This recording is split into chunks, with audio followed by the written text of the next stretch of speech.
দাদা তো অ্যারেস্ট হবেনি। তো ইতিমধ্যে 4 জন মন্ত্রী অ্যারেস্ট হয়েছে। ভালোভাবে তদন্ত হয়ে আদালতে প্রমাণগুলো হাজির করলে তাদের সাজা হয়ে যাবে।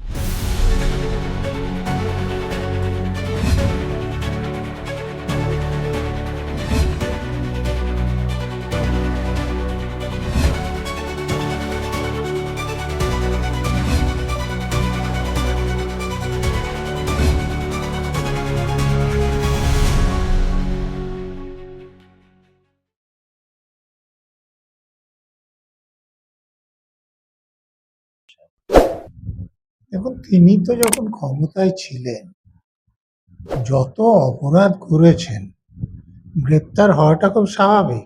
এখন তদন্তকারীরা ভালোভাবে তদন্ত করে তাকে যদি জেলে পাঠানোর ব্যবস্থা করেন তবেই ঠিক হবে। আমি বিভিন্ন গণমাধ্যমে যা দেখছিলাম যে ওনার বিরুদ্ধে 2200 জন লোক অভিযোগ করেছে। তো সেটা বুঝতে পারছেন যে তিনি কত অজনপ্রিয়, কত মানুষের তিনি ক্ষতি করেছেন, কত মানুষের বিরুদ্ধে অপরাধ করেছেন। স্যার, মা মাটি মানুষের সরকার, মা মাটি মানুষের ঘরের ছেলে অভিষেকের নামে এবার মাটি চুরির অভিযোগ, এ বিষয়ে কি? দেখুন তো, এর নামে একটা ছিল, কিন্তু এটা চোরেদের সরকার ছিল। মানে সর্বোচ্চ নেত্রী থেকে একদম বড়, মাঝারি, ছোট যত নেতা ছিলেন, যারা মন্ত্রী হয়েছিলেন, এমএলএ হয়েছিলেন, সকলের একটা জায়গায় মিল যে সকলে অপরাধী, সকলেই তোলাবাজ, সকলেই কাটমানিখোর, সকলেই কমিশন করে। তারা মমতা ব্যানার্জির সঙ্গে ছিলেন যতক্ষণ তিনি পুলিশ থেকে তাদের সুরক্ষা দিতে পেরেছিলেন। যে মুহূর্তে তিনি আর মুখ্যমন্ত্রী নন, পুলিশ মন্ত্রী নন, সেই মুহূর্তে দেখুন যে একদম সব কর্পূরের মতো উড়ে গিয়েছে। তিনি নিজে বলেছিলেন যে ভোটের যখন রেজাল্ট বেরোবে বিজেপি কর্পূরের মতো উড়ে যাবে আর আমরা দুর্মুষ করব। এখন কর্পূরের মতো কে উড়ে গিয়েছে উনি ভালো করে বুঝছেন, আর কে কাকে দুর্মুষ করছে এটাও দেখছেন। স্যার, 3বার হাজিরা এড়িয়ে আজকে বিধাননগর দক্ষিণ থানায় আত্মসমর্পণ করলেন অরূপ বিশ্বাস। এটা কি গ্রেপ্তারি পরোয়ানা জারি হওয়ার ভয়, নাকি মেসির দলের থেকে মেল পাওয়ার পর উনি এই সিদ্ধান্ত নিলেন? কি মনে হয় আপনার? এখন তিনি শেষ পর্যন্ত এটা বুঝেছেন। দেখুন, আপনি যে উদয়ন গুহের অ্যারেস্টের কথা বলছেন, তিনিও তো কুচবিহারের দিনহাটায় ছিলেন না, তিনি কলকাতায় এসে ছিলেন। আবার এই যে কাউন্সিলর, আমাদের এলাকার কাউন্সিলর, তিনিও তো এখানে ছিলেন না, পুরীতে গিয়ে আত্মগোপন করেছিলেন। এর আগে দিলীপ মণ্ডলও পুরীতে গিয়ে আত্মগোপন করেছিলেন, কিন্তু শেষ পর্যন্ত ধরা পড়লেন। তো উনি এইটুকু বুঝেছেন যে আমি আত্মগোপন করে বেশি দিন থাকতে পারবো না, এর থেকে হাজির হয় ভালো, তবুও কিছু আশা থাকবে। আর না হলে ওরকম করে লুকিয়ে থেকে ধরা পড়লে কোনো রকম আশাই থাকবে। স্যার, এই আসার কথা জিজ্ঞেস করি যে উনি বলেছেন যে তৃণমূলের যে আহ, দলের তরফের যে ব্যাংক অ্যাকাউন্ট আছে সেটাকে ফ্রিজ করে দিতে। মানে উনি কি ভাবছেন যে আমিও খাবো না, অন্য কাউকে হতে দেবো না? দেখুন, এটা তৃণমূল পার্টির নামে যে অ্যাকাউন্ট আছে সেটা এখন কারা সেই টাকা পাবে এটা নিয়ে মামলা মোকদ্দমা হবে বলেই আমার ধারণা। কারণ মমতা ব্যানার্জি, অভিষেক ব্যানার্জির সঙ্গে তো এমএলএরা, এমপিরা প্রায় সকলেই নেই। তাহলে কোন গোষ্ঠীটাকে আসল দল ধরা হবে, এই নিয়ে তো নির্বাচন কমিশনে সিদ্ধান্ত হওয়ার পরই এই টাকা আছে সে কে পাবে এটা নিয়ে সিদ্ধান্ত হবে। হ্যাঁ, আর একটা সিদ্ধান্ত আজকে নেওয়া হয়েছে, যেখানে হাইকোর্টে যাওয়া হয়েছিল ঋতব্রত বন্দ্যোপাধ্যায়ের বিরুদ্ধে, যে উনি অপোজিশন লিডার হতে পারেন না, সেই জন্য স্থগিতাদেশ স্থায়ী রেখেছিলেন, যেখান থেকে এটা খারিজ করে দেওয়া হয়েছে। তো সেটা কি আপনি মনে করেন যে ঠিকঠাক হয়েছে, নাকি আরো কিছু করা উচিত ছিল? দেখুন, যার সঙ্গে কোনো এমএলএ নাই, এমপি নাই, সেই অবস্থায় কাউকে বহিষ্কার করার ক্ষমতা তাদের আছে কিনা সেটা নিয়ে তো আলোচনা হবে। দলটা ওনার আছে কিনা এখন তো সেইটা দেখতে হবে। আমাদের এখানে অ্যান্টি ডিফেকশন ল অনুসারে 2/3 এমএলএ বা এমপি যদি অন্য দলে চলে যায় বা আলাদাভাবে বসতে চায়, সেই দলের হুইপ না মানে, তাহলে তো তাদের সদস্যপদ খারিজ হবে না। তো তাহলে যিনি পড়ে থাকছেন, যার সঙ্গে কেউ নাই, তিনি বহিষ্কার করেন কি করে? স্যার, একে ভাইপোর নামে অভিষেক বন্দ্যোপাধ্যায় নামে অনেকগুলো মামলা চলছিলই, তার উপর সিআইডি আজকে আবার কুরুচিকর মন্তব্য নিয়ে তার বাড়িতে পৌঁছেছিলেন। এছাড়া আরেক ভাইপো কার্তিক বন্দ্যোপাধ্যায়ের ছেলে আপিস বন্দ্যোপাধ্যায়ের নামে অভয়ার মা রত্না দেবদাস সোজাসুজি বলছেন যে আমার মেয়ের মৃত্যুর জন্য তার সে দায়ী, তার হাত রয়েছে। এখন তিনি বলতে পারেন, কিন্তু তার হাত রয়েছে, এই প্রমাণগুলো যদি তদন্তকারী সংস্থার লোকেরা পায়, তখনই তার বিরুদ্ধে ব্যবস্থা হবে। নাহলে শুধুমাত্র অভিযোগের ভিত্তিতে ব্যবস্থা হবে না। আমরা যেমন স্যার কালকে দেখলাম যে সিবিআই টিমের একটা দল পৌঁছেছিল আরজিকরে, এবং তারপর সেখান থেকে পানিহাটি শ্মশানে গেছিল। এই কেন্দ্রীয় এজেন্সি কি আগেই যাওয়া উচিত ছিল না সেখানে? তারাও কি পুরনো পার্টির দ্বারা বা দলের দ্বারা প্রভাবিত হচ্ছিল কোনোভাবে? তাদের কাজে কি বাধা দেওয়া হচ্ছিল?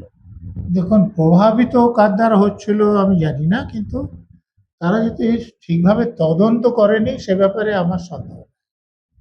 কারণ শ্মশানে যাওয়া তো দরকারই ছিল। কারণ ডেড বডিটা যদি পুড়িয়ে দেওয়া না হতো, তাহলে তো তৃতীয়বার পোস্টমর্টম করলে কিছু প্রমাণ পাওয়া যেতে পারত। তার মা বাবা চেয়েছিলেন, কিন্তু তাদের অমতে আগের যে ডেড বডিগুলো শ্মশানে ছিল সেগুলো রেখে ডেড বডিটা পুড়িয়ে দেওয়া হয়, এবং সেখানে পোড়ানোর জন্য যে সই করতে হয়, সেখানে তার মা বা বাবা কেউ সই করেনি, পার্টির নেতারা সই করে দিয়েছেন। অতএব এই কাজটা যে করা হয়েছিল সেটা প্রমাণ লোপাটের জন্য, অতএব যারা এটা করেছেন তাদের বিরুদ্ধে ব্যবস্থা নেওয়া উচিত। অতএব শ্মশান ঘাটে তদন্ত তো হওয়া উচিত ছিল আগেই, এ ব্যাপারে কোনো সন্দেহ নেই। স্যার, অভিষেক বন্দ্যোপাধ্যায়ের আত্মসহায়ক সুমিত রায়ের নামে গ্রেপ্তারি পরোয়ানা জারি হয়েছে, লুকআউট জারি করেছেন প্রশাসন থেকে। তো তিনি কি ধরা পড়লে কেঁচো খুঁড়তে কেউটে বেরিয়ে আসবেন মনে হচ্ছে, তার জন্যই তাকে লুকিয়ে রাখা হচ্ছে? দেখুন, যে সুমিত রায়ের কথায় তো প্রশাসন কিছু করবে না, বা বেআইনি ভাবে কাজ করলেও পুলিশ ব্যবস্থা নেবে না, এরকম হবে না। সেটা হয়েছে তিনি অভিষেক ব্যানার্জির আত্মসহায়ক ছিলেন বলে। আর অভিষেক ব্যানার্জি রাজ্যের মুখ্যমন্ত্রীর ভাইপো বলে।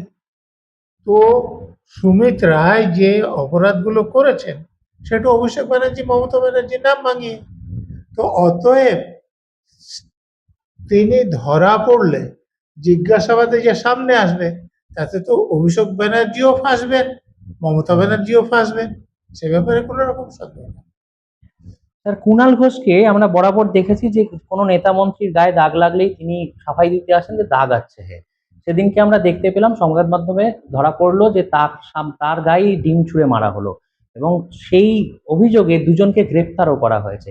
এদের ওপর কি ধরনের ধারা পড়তে পারে, বা কি ভাবে এগিয়ে নিয়ে যাওয়া হবে এই আহ, ডিম ছোড়ার ব্যাপারটা? দেখুন, যারা অপরাধ করেছে তাদের বিরুদ্ধে মামলা হতে পারে, তদন্ত হতে পারে, কোর্ট তাদেরকে সাজা দিলে তাদের জেল হতে পারে, কিন্তু মানুষ আইন তাদের হাতে তুলে নিতে পারে।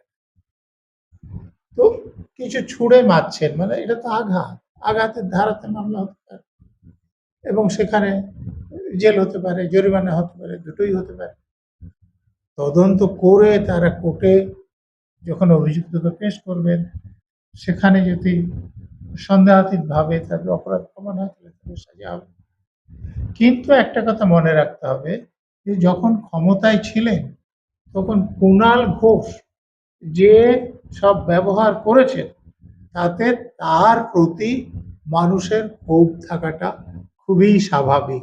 আমি আবারও বলছি যে কারো আইন নিজের হাতে তুলে নেওয়া উচিত নয়, কিন্তু যারা একদম ঘোর অন্যায় কাজ করেছেন তাদের প্রতি মানুষের ক্ষোভ থাকবে না, এটাও ভাবা যায়। এমনকি স্যার, যে দুটি ছেলে গ্রেপ্তার হয়েছে তার মধ্যে একজন সংবাদ মাধ্যমে এসে বলেছেন যে আমাদের সাথে যেগুলো অন্যায় অত্যাচার করেছে সেগুলো আপনারা দেখুন। কুণাল ঘোষ তার পরিপ্রেক্ষিতে বলেছেন যে আমরা কি করেছি, বরং ওকে চাকরি কে দিয়েছে সেটা আপনারা খোঁজ নিন। তাহলে কি এটা দলের মধ্যেই অন্তর্ঘাত বলে ধরবো আমরা? দেখুন, দলের মধ্যে তো অন্তর্ঘাত এখন আর কোনো গোপন বিষয় নাই। দেখুন, এমএলএদের একাধিক দল, এমপি গোষ্ঠী, দল বলা ভুল হবে, মানে স্বীকৃতি পেলে তখন বলা যাবে। এমপিদের একাধিক গোষ্ঠী, তাহলে দলের মধ্যে যে অন্তর্বিরোধ আছে সেটা এখন তো আর প্রশ্নের ব্যাপার না, প্রমাণিত। এরপর জিজ্ঞেস করবো, সব্যসাচী দত্তের কাছ থেকে ৭৬ কোটি টাকা সোনার গয়না উদ্ধার হলো। তিনি ২০১৫ থেকে ১৯ অব্দি বিধাননগরের মেয়র ছিলেন, তার আগে এমএলএ ছিলেন। আপনার কি মনে হয় যে এই কদিন কাজের মধ্যে কি এই ৭৬ কোটি টাকা খালি সোনার মালিক হওয়া যায়? দেখুন, এমএলএতে যা বেতন বা ভাতা পান তাতে হওয়া যায় না, মেয়রে যা পান তাতেও হয়। এগুলো ওই জোর করে তোলাবাজির টাকা, কমিশনের টাকা, কাটমানির টাকা। আপনার তো একটা অডিও ভাইরাল হয়েছে, সেটা সত্য কিনা আমি জানি না, কিন্তু সেখানে শুনছেন যে একজন ব্যবসায়ীর কাছে তিনি প্রথমে কয়েক হাজার, তারপরে কোটির উপর টাকা দাবি করছে। তো এই রকম কোটি কোটি টাকা তোলাবাজি করার ফলেই এত বেশি সম্পত্তি হওয়া সম্ভব। এবং তার ব্যবহার তো দেখেছেন উদ্ধত, যখন চাকরিহারা শিক্ষকরা বিকাশ ভবনের সামনে আন্দোলন করছিলেন, তিনি সঙ্গে লোকদের নিয়ে এসে তাদেরকে কিরকম মারধর করেন এবং তাদেরকে চার পেয়ে, যেমন চার পেয়ে তেমনি মুগুর, এরকম মন্তব্য করেন। তো তিনি প্রচন্ড ঔদ্ধত্য দেখিয়েছে। এখন ধরা পড়েছেন, এখন হয়তো সম্বিত কিছু ফিরে পাবেন। স্যার, ফলতায় আমরা দেখলাম জাহাঙ্গীর খানের বউয়ের নেতৃত্বে এক বিশাল গুন্ডা বাহিনী গিয়ে জাহাঙ্গীরকে জেল থেকে বের করাবার একটা প্রস্তুতি করছিল। কেন্দ্রীয় বাহিনী তারা লণ্ডভণ্ড হয়ে কেউ পুকুরে ঝাঁপ মারলো, এবং জাহাঙ্গীর খানের বউয়ের নামে এবং আরো কয়েকজনের নামে অলরেডি এফআইআর করা হয়েছে। তো আপনার কি মনে হয় যে এরা কি কি ধারা পাবেন, এবং এটা কি করা দেখুন, ঠিক? প্রথমে তো যারা পাবলিক সার্ভেন্ট তাদের কাজে বাধা দিয়েছে, তো সেটা অপরাধ। আর যে বল প্রয়োগ করছেন, করে আসামিকে ছিনতাই করে নিতে চাইছেন, তো সেটাও তো অপরাধ। অতএব ভালোভাবে তদন্ত হয়ে আদালতে প্রমাণগুলো হাজির করলে তাদের সাজা হয়ে যাবে। স্যার, ৬ মাসের মধ্যে, মানে পরবর্তী ৬ মাসের মধ্যে পুরো ভোট ঘোষণা করে দিলেন মুখ্যমন্ত্রী।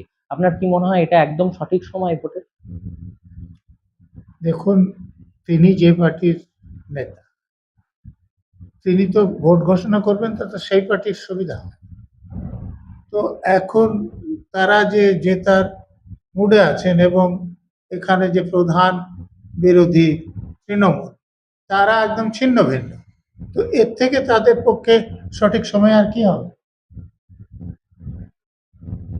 স্যার, রাজ্যবাসীর প্রতিনিয়ত চোখ থাকছে এখন খবরের পর্দায়। প্রত্যেকে তারা ভাবছেন সকালে উঠে যে আজকে কোন উইকেটটা পড়বে। এরম ভাবে যদি, মানে এনারা যদি ঠিকভাবে চলতেন, তাহলে আজকে রাজ্যটা কোথা থেকে কোথায় পৌঁছাতে পারতো বলে আপনার মনে হয়? দেখুন, যে উইকেট পড়া বলতে তো আপনি মন্ত্রীদের, নেতাদের গ্রেপ্তারি বোঝাচ্ছেন। তো এই যে উদয়ন গুহ যে অ্যারেস্ট হয়েছে, তার বিরুদ্ধে অভিযোগের কথা তো আমি বললাম। এই যে সুশান্ত ঘোষ অ্যারেস্ট হয়েছে, তার বিরুদ্ধে অনেক অভিযোগ আছে। তার মধ্যে একটা অভিযোগ কি, যে উনি ৯০০ জন লোকের কাছ থেকে ৩ লাখ টাকা করে তুলেছে। ভাবুন, এটা তো একটা অভিযোগ। তো এইরকম অপরাধীরা মমতা ব্যানার্জির সঙ্গে ছিল, তো তারা তো অ্যারেস্ট হবেনি।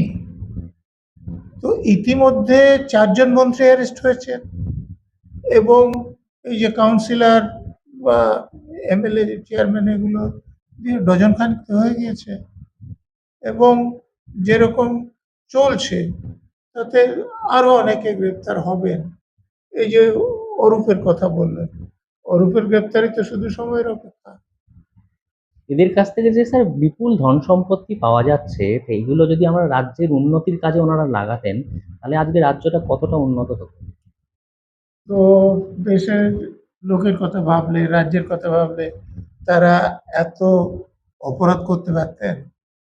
ও রাজ্য জাহান্নামে যা, লোকজন যেখানে খুশি যা, তারা তোলাবাজি করে গিয়েছে, কাটমানি নিয়ে গেছে।